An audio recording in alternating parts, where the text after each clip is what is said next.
කුසල්යන් සඳීරා channel එකට සියලු දෙනාම සාදරයෙන් පිළිගන්නවා. මම සඳීරා රණසිංහ. බටහිර සංගීත සිද්ධාන්ත පාඩම් මාලාවේ දෙවෙනි පාඩමෙන් අද අපි කතා කරන්නේ semitones, tones සහ accidentals කියන්නේ මොනවාද කියන ඒවා ගැන. ඉස්සෙල්ලාම අපි බලමු semitones කියන්නේ මොනවාද කියලා. semitone එකක් කියන්නේ සංගීතයේදී භාවිතා වෙන කියන්නේ බටහිර සංගීතයේදී භාවිතා වන ස්වර අතර තියෙන්න පුළුවන් කුඩාම දුරට තමයි semitone එකක් කියන්නේ. ඒ කියන්නේ අපි කීබෝඩ් එක බැලුවොත් කීබෝඩ් එක මම ඉඳලා තියෙනවා කීබෝඩ් එක ස්වර දෙකක් අතර එක ළඟ තියෙන ස්වර දෙකක්. දැන් අපි බැලුවොත් මෙහෙම බැලුවොත් මේ white keys දෙකක් තියෙන්නේ C D. අපිට හිතන්න පුළුවන් බැලුවම මේ notes දෙක එක ළඟ තියෙන්නේ එහෙනම් මේ දෙක අතර තියෙන semitone එකක්ද කියලා. නෑ. මේ එක ළඟ තියෙන ස්වර දෙකක් කියන්නේ මේ දෙන්න අතර ඉන්න කළු ස්වරයක්. එතකොට C වලට ළඟම තියෙන ස්වරය වෙන්නේ D නෙමෙයි. C වල ළඟම තියෙන කී එක තමයි මේ කළු note එක. එහෙනම් මේ notes දෙක තමයි ළඟම තියෙන notes දෙක. එතකොට මේ දෙන්න අතර තියෙන දුරට අපි semitone එකක් කියලා කියනවා. තව උදාහරණයක් ගත්තොත් මෙතන සුදු ස්වර දෙකක් තියෙනවා. හැබැයි ඒ සුදු ස්වර දෙක අතරේ කළු ස්වරයක් නැහැ. මේ වගේ කළු ස්වරයක් ඉන්නේ නැහැ. එහෙනම් මේ දෙන්න තමයි ළඟම ඉන්න keys දෙක. E F දෙන්න අතර එහෙනම් තියෙන්නේ semitone එකයි. එහෙම තමයි semitone එක අපි හොයාගන්නේ. ඊළඟට බලමු tone එකක් කියන්නේ මොකක්ද කියලා. tone එකක් කියන්නේ සරලවම කිව්වොත් semitone දෙකක එකතුව තමයි tone එකක් වෙන්නේ. මෙතනදී අපි tone කියන්නේ මේ ස්වර අතර පරතරය මයින්කොට භාවිතා කරන වචනයක් හැටියට තමයි tone කියන වචනේ පාවිච්චි කරන්නේ. එහෙම නැතුව තව අවස්ථාවල් වලදී සංගීතයේදී අපි කතා කරනවා tone color එක කියන්න පාවිච්චි කරනවා. කියන්නේ මොකක් හරි හඬක තියෙන ගුණාංගය ඒකේ හැටි කියන්නේ ඒක සුමට හඬක්ද රළු හඬක්ද එහෙම කතා කරනකොටත් අපි tone කියලා කතා කරනවා. ඒක නෙමෙයි මේ කතා කරන්නේ. මෙතනදී අපි කියන්නේ මේ ස්වර අතර පරතරය කතා කරන්න පාවිච්චි කරනකොට tone කියන්නේ semitones දෙකක එකතුව. එහෙනම් බලමු. notes දෙක semitone එකක්. දැන් අපි දන්නවා semitone එකක් කියන්නේ කොච්චර දුරක්ද කියලා. C note එකේ ඉඳන් මෙතනට ළඟම key එකට semitone එකයි. එතන ඉඳන් ඊළඟ key එකටත් එතකොට තව semitone එකක් තියෙනවා. එහෙනම් semitones දෙක එකතුවක් කියන්නේ C වල ඉඳන් D වලට තියෙන දුර tone එකක් කියලා අපිට ගන්න පුළුවන්. අපි දැන් බලමු මොනවද මේ accidentals කියන්නේ කියලා. ඊට කලින් ඔයාලා හැමෝටම මේ වගේ keyboard එක කටු සටහනක් හරි ඇඳ ගන්න පුළුවන් නම් මේ පාඩමට ලේසියි. හරි. දැන් බලමු මොනවද accidentals කියන්නේ කියලා. accidental එකකින් අපිට පුළුවන් ඕනිම ස්වරයක හඬ වෙනස් කරන්න, අඩු කරන්න හරි, වැඩි කරන්න හරි. මේ සංකේත ලියන හැටි මේ තියෙන අපි ඉගෙන ගන්න accidentals පහ ලියන හැටි ගැන ඊළඟ පාඩමෙන් කියලා දෙන්න. අපි ඊළඟ පාඩමෙන් කතා කරනවා ස්ටේප් එක මේ ඔක්කොම ලියන්නේ කොහොමද කියලා notes වල ඉඳන්. පළවෙනි accidental එක අපි කතා කරන්නේ sharp. මේ sharp කියන accidental එකෙන් කෙරෙන්නේ ඕනෙම note එකක් semitone එකකින් හඬ වැඩි කරන එක. sharp එකක් දැම්මොත් ඕනෙම ස්වරයකට අපි ගමු C note එක. C note එක sharp එකක් දාලා ලිව්වොත් අපි කියනවා C sharp කියලා. එතකොට C sharp කියන note එක C note එකට වැඩිය semitone එකකින් හඬ වැඩි. කලින් පාඩමේ අපි කතා කරා මතක ඇති මේ keyboard එක මෙහෙම notes ටික ලිව්වහම දකුණු අත පැත්තට යනවා කියන්නේ මේ notes වල හඬ වැඩි වෙනවා කියලා. වම් අත පැත්තට එනවා කියන්නේ notes වල හඬ අඩු වෙනවා කියලා. එහෙනම් අපි බලමු කලින් කතා කරා අපි semitone එකක් කියන්නේ semitone එකක් වැඩි වෙනවා කියන්නේ ඕනිම note එකකින් ඉඳන් ඒකට ළඟම note එකට තියෙන දුර. අපි C note එක ගත්තොත් semitone එක දුර එන්නේ එක්කෝ මේ පැත්තට තියෙන ළඟම නෝට් එක. එහෙම නැත්නම් මේ පැත්තට තියෙන දකුණු පැත්තට තියෙන ළඟම නෝට් එක. දැන් ෂාප් එකෙන් වෙන්නේ සෙමිටෝන් එකක් හඬ වැඩි වෙනවා. එහෙනම් වැඩි වෙනවා කියන්නේ අපි යන්න ඕනි අපේ දකුණු අත පැත්තට. එහෙනම් C නෝට් එකේ ඉඳන් දකුණු අත පැත්තට සෙමිටෝන් එකක් යන්න අපි යන්න ඕනි මෙන්න මේ කී එකට.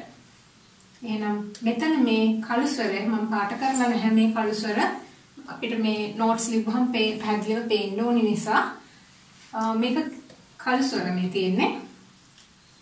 එතකොට C ස්වරය C නෝට් එක සෙමිටෝන් එකකින් වැඩි වුණාම මෙන්න මේ කී එක තමයි C sharp කියලා අපි හඳුන්වන්නේ. හරි. එහෙනම් ඊළඟට අපි බලමු D නෝට් එක ගත්තොත්. D නෝට් එක sharp කරමු. D sharp කියන්නේ අපව දකුණු අත පැත්තට අපි සෙමිටෝන් එක දුර යනවා මෙතනින්ද මෙතෙන්ට. එතකොට මෙන්න මේ කී එක තමයි D sharp කියන්නේ. මෙහෙම සංකේතයක් දාලා තිබ්බොත් ඒ කියන්නේ මේ අපි ඇක්සිඩන්ටල් එකක් පාවිච්චි කරලා තියෙන්නේ ස්වරයට. මෙහෙම දැන් බැලුමට හිතුවට එහෙනම් මේ sharp කියන ඇක්සිඩන්ටල් එකේ ඉන්නේ කළු ස්වරවල නම් හැටියටද කියලා හිතෙන්න පුළුවන් කෙනෙකුට. එහෙම නෙමෙයි. දැන් ඊළඟ උදාහරණය බලමු. E නෝට් එක ගත්තොත් E නෝට් එක සෙමිටෝන් එකක් වැඩි වෙනවා sharp එක දැම්මහම.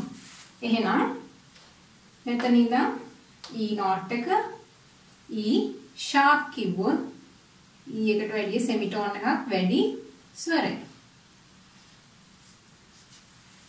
E sharp. E sharp කියන්නේ F එකට කියන තව නමක්. දැන් පේනවා ඇති අපි මුලින් ඉගෙන ගත්තේ මේ අකුරු 7න් පළවෙනි අකුරු 7න් නම් කරන්න පුළුවන් කියලා කීස්. හැබැයි දැන් පේනවා ඇති එකම කී එකට නම් දෙකක් ඇවිල්ලා තියෙනවා මෙතන. නම් දෙකක් නෙමෙයි ඇත්තටම ගත්තොත් ගොඩක් නෝට්ස් වලට මේ තියෙන එක ස්වරයකට ඇරෙන්න අනික හැම නෝට් එකකටම මේ විදිහට ලිව්වහම නම් 3ක් එනවා. හරි. දැන් පොඩ්ඩකට මේ පාඩම නවත්තලා ඔක්කොම sharp notes ටික ලියාගෙන ඉන්න. මම දැන් ඔක්කොම sharp notes ටික ලියලා තියෙනවා. ඔයගොල්ලෝ හරියට ලිව්වා නම් මේ විදිහට උත්තර ටික එන්න ඕනේ.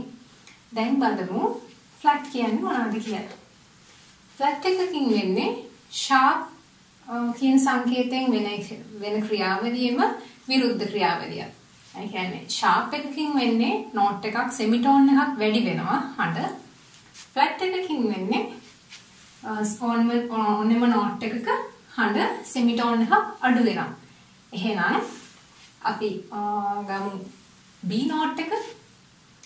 B note එකට අපි flat එකක් දැම්මොත් මේ විදිහට B flat කියන note එක වෙන්නේ B එක අපි දැන් දන්නවා අඩු වෙනවා. flat කියන්නේ අඩු වෙනවා. අඩු වෙනවා නම් අපි එන්න ඕනේ අපේ වම් අත පැත්තට keyboard එකේ. B කියන key එකේ ඉඳන් ඊළඟට තියෙන note එක වම් අත පැත්තට වෙන්නේ A sharp note එක. මේ black key එක. එහෙනම් B flat කියන්නේ A sharp වලට කියන තව නමක්.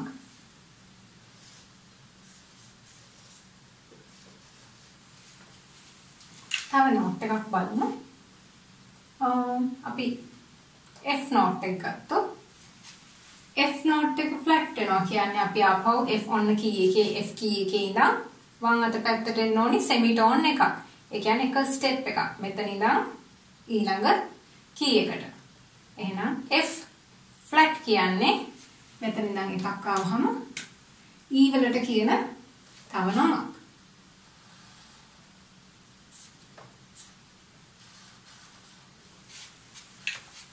F flat.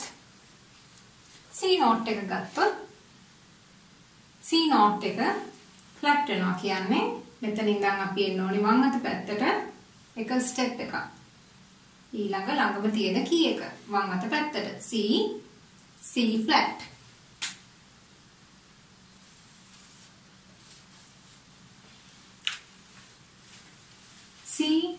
C flat. දැන් මෙතන C එක flat වුණොත් ඒ B කියන්නේ C flat. මෙතන ගත්තා B C flat. F, E, E flat, D, D flat, C flat උනාම C flat වෙනවා. හරි. දැන් flat notes ටික පොඩ්ඩකට වීඩියෝ එක නවත්තලා ඔයගොල්ලෝ ලියලා බලන්න. flat notes ටිකක් දැන් ඔක්කොම ලියලා තියෙන්නේ. අපි බලමු කොහොමද ආවේ කියලා notes ටික. C note එක semitone එකක් අඩු වෙලා C flat වෙනවා. C flat. B එක semitone එකක් අඩු වුණාම B flat හැදෙනවා මෙතන. A එක semitone එකක් අඩු වුණාම A flat. G එක semitone එකක් අඩු වෙනවා G flat. F එක semitone එකක් අඩු වෙලා F flat. E එක semitone එකක් අඩු වුණාම E flat. D note එක semitone එකක් අඩු වුණාම D flat. C එක අඩු වුණාම C flat. හරි flats ටික මොන තමයි එන්නේ. දැන් ඊළඟ note එක. අපි C sharp note sharp වෙනකොට කිව්වා semitone එකක් වැඩි වෙනවා කියලා. එහෙනම් double sharp කියන්නේ වචනෙම තියෙනවා sharp double sharp කියන්නේ semitones දෙකකින් වැඩි වෙනවා note එකක සමුදයක. එහෙනම් වැඩි වෙනවා කියන්නේ අපි අර කලින් කිව්වා වගේ දකුණු පැත්තට යන්නේ. C note එක C double sharp කියන්නේ අපි මෙහෙම ලියන්නේ සංකේතය x අකුර වගේ. එහෙනම් C double sharp වෙන්න නම් අපි semitones දෙකක් යන්න ඕනේ. ඒ කියන්නේ steps දෙකක් දකුණු පැත්තට යන්න ඕනේ. C එක step එකක් ගියාම අපි C sharp වෙනවා. එතනින් ඉඳන් තව එකක් ගියාම C වලින් ඉඳන් steps දෙකයි. 1යි 2යි. එහෙනම් C double sharp කියන්නේ D වලට කියන තව නමක්.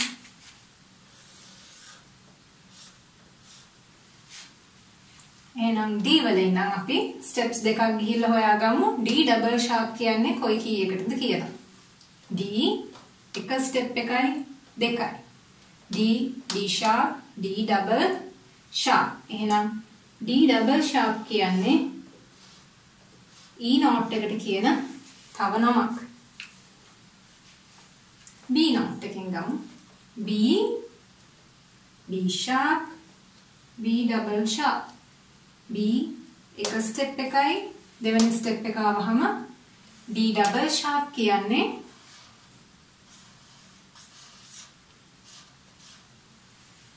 C sharp note එකටම කියන තව නමක්. එහෙම නැත්නම් D flat note එකට කියන තව නමක්.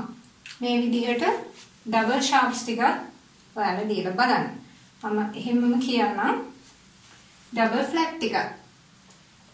double flat කියන්නේ double sharp එකේම opposite එක.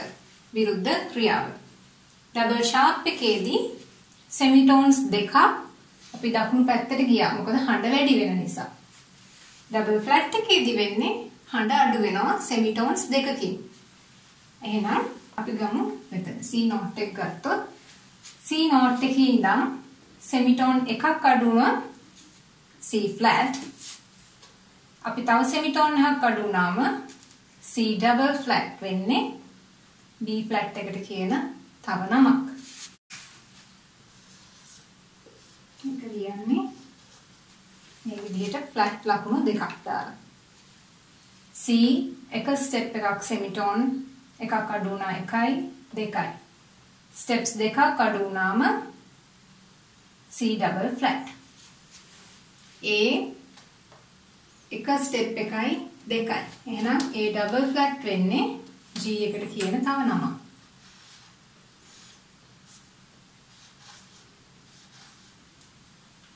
G එකේ ඉඳන් බලමු අපි G double flat කියන්නේ කොයි key එකටද කියලා. G G flat එක step එකයි තව step එකක් එන්න ඕනි G double flat වලට. G G flat G double flat. හඬ අඩු වෙන හින්දා අපි ආවේ වම් අත පැත්තට. G double flat කියන්නේ F note එකට කියන තව නමක්. හරි. දැන් එහෙනම් ඔයාලා double sharps ටිකයි double flat ටිකයි ලියලා බලන්න. හරි. දැන් අපි ඔක්කොම double sharp double flats වෙන තැන් ලියලා තියෙන්නේ. බලමු ඉස්සෙල්ලාම double sharps ටික එන විදිහ. C C sharp C double sharp එතෙන්ට D එකෙන් D D sharp, D double sharp, E key එක E, E sharp, E double sharp, F, F sharp, F double sharp, G එක G, G sharp, G double sharp, A, A sharp, A double sharp, B, B එක මෙතන නාම B, B sharp, B double sharp. හරි sharp ටික එහෙම දෙන්නේ. දැන් බලමු flats ටික, double flats ටික. C, C flat, C double flat. B, B flat, B double flat. A, A flat, A double flat. G, G flat, G double flat. F, F flat, F double flat. E, E flat, E double flat. D, D flat, D double flat. මෙහෙමයි double flats ටිකයි double sharps ටිකයි එන්නේ. දැන් අපි accidentals වලින් මේ හතරම යොදාගෙන keyboard එක නම් කරලා තියෙන්නේ. C note එකේ ඉඳන් මේ C note එක වෙනකන් කියන්නේ octave එකක පරාසය. අපි සිංහලෙන් කියනවා සප්තකයක පරාසය කියලා පෙරදිග සංගීතේ. මේ C note එකේ ඉඳන් ඊළඟ C note එක හම්බ වෙනකන් තැනට එනකන් අපි නම් කරලා තියෙන්නේ ඔක්කොම keys ටික. දැන් මෙතන ඉඳන් එහාට ආපහු keyboard එක ඇඳොත් A එන්නේ C D E F G A B C කියලා දිගට මේ විදිහමයි නම් ටික ඒ keys වලට එන්නේ. එතකොට දැන් අපි බලමු මොකක්ද මේ ඉතුරු වෙලා තියෙන natural mark එක කියන්නේ කියලා. accidentals වලින් natural කියන්නේ අපි C sharp කියලා තිබ්බොත් C එක semitone එකකින් වැඩි වුණා කියන අර්ථය තියෙනවා. හැබැයි මේකට අපි C natural දැම්මොත් C natural එකකින් කරන්නේ sharp වෙච්ච හරි අන්න වැඩි වෙච්ච sharp හරි double sharp හරි flat හරි double flat හරි වෙලා තියෙන key note එකක් natural sign එක දැම්මහම ඒකේ තිබ්බ original position එකට එනවා. කියන්නේ C note එකක් නම් C sharp කරලා තිබ්බනම් natural sign එක දැම්මම අපි ආපහු play කරන්නේ C කියන note එකමයි. C sharp තිබ්බොත් ඒ කියන්නේ අපි keyboard එක වාදනය කරන්න ඕනි මේ key එක. C sharp කියන key එක.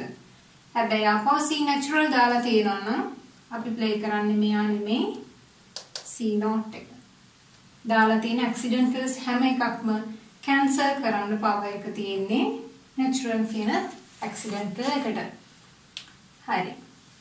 මම මේවට තමයි කියන්නේ. දැන් මෙච්චරයි නම් තියෙන්නේ key notes වලට. මම මුලින් කිව්වා මතක ඇති පාඩම් පටන් ගන්නකොට keys වලට මේක key එකකට අඩු ගානේ නම් 3ක්වත් තියෙනවා කියලා. එක key එකකට ඇරෙන්න.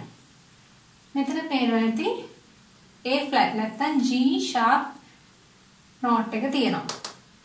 ඒකට තියෙන්නේ නම් 2යි.